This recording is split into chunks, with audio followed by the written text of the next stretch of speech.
Salam sejahtera dalam kasih Tuhan Yesus Kristus. Renungan kita pagi hari ini diambil dari Efesus pasal 5 ayat 1 sampai 16 dengan tema hidup sebagai orang arif. Di Efesus pasal 5 ayat 15 dikatakan, "Karena itu perhatikanlah dengan seksama bagaimana kamu hidup, janganlah seperti orang bebal, tetapi seperti orang arif."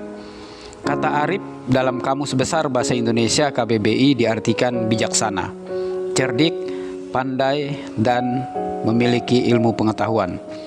Jadi orang arif adalah orang yang bijaksana atau orang yang cerdik dan pandai, atau orang yang memiliki ilmu. Paulus mengharapkan jemaat Efesus memiliki karakter sebagai orang yang arif, cerdik, dan bijaksana. Alkitab mengajarkan bagaimana kita dapat menjadi orang yang arif. Pertama, menjadi orang yang rendah hati. Orang yang rendah hati di sini digambarkan sebagai orang yang mau menuruti perintah-perintah Allah. Paulus menggambarkannya sebagai anak-anak yang kekasih, yang taat, dan penurut pada orang tuanya. Demikian juga kita, agar hidup bijaksana seperti orang arif, kita harus menuruti perintah-perintah Allah. Perintah-perintah Allah jika kita renungkan dan kita turuti, akan sanggup membuat kita hidup bijaksana. Efesus 5 ayat 1. Kedua, menjalani hidup dengan kasih Kristus. Kasih Kristus Yesus tulus, suci, dan berkorban. Kasih Yesus menjadi teladan, kasih yang berkorban tanpa menuntut balasan. Bahkan dengan kasihnya ia mengorbankan dirinya sebagai korban persembahan yang harum bagi Allah. Sebagai orang percaya, kita belajar menerapkan kasih Kristus dalam hidup kita sehari-hari. Jika kasih itu betul-betul kita praktekkan dan terapkan dalam hidup kita, kita pasti menjadi orang yang arif dan bijaksana. Ketiga, mengejar kekudusan. Orang yang arif dan bijaksana berusaha untuk mengejar kekudusan hidup. Di zaman modern ini sangat sulit untuk mengejar kekudusan hidup. Kekudusan hidup adalah standar Tuhan untuk kelayakan hidup di hadapannya. Paulus memberikan standar-standar hidup dalam kekudusan. Misalnya menjauhi percabulan, keserakahan, perkataan kotor, perkataan kosong, perkataan yang sembrono. Tidak boleh keluar dari mulut orang Kristen. Orang Kristen harus selalu mengucap syukur. Orang-orang kudus tidak boleh terlibat dalam penyembahan berhala.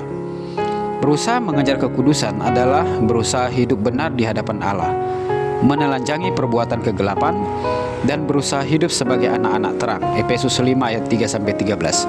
Keempat, dapat menggunakan waktunya dengan baik. Efesus 5 ayat 16. Orang yang arif atau bijaksana dapat menggunakan waktunya dengan baik. Seperti pepatah mengatakan, waktu adalah uang.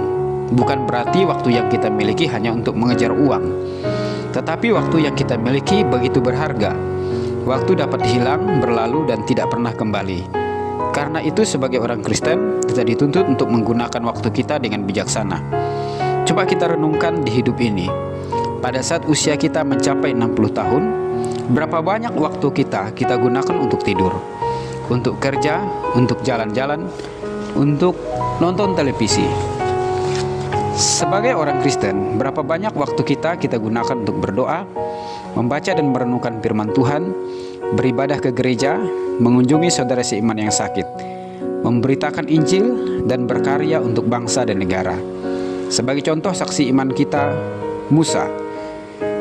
Musa diberikan jatah hidup 120 tahun. Hidup Musa dibagi atas 3 fase.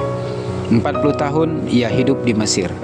Musa boleh berbangga menjadi pangeran Mesir, memiliki segala kemewahan Mesir. Bahkan satu negara dikuasa di zaman itu ada dalam genggamannya. 40 tahun menjadi seorang gembala, tinggal di Midian dalam kesunyian. Ia diproses oleh alam, keluarga, mertua, dan hewan ternak agar hatinya lembut. 40 tahun Musa membawa bangsa Israel keluar dari Mesir.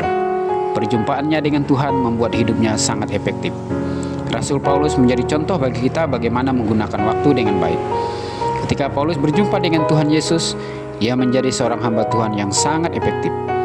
Ia menggunakan waktunya untuk bersaksi, memberitakan Injil, mengajarkan firman Tuhan, meneguhkan dan menguatkan jemaat, memberikan semangat dan dorongan terhadap rekan, sekerja, dan bahkan ia menulis 14 kitab yang dia tinggalkan bagi kita.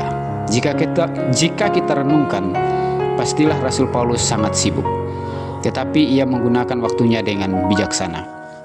Saudara yang dikasihi Tuhan, hari-hari ini tantangan kita sebagai orang Kristen semakin kompleks.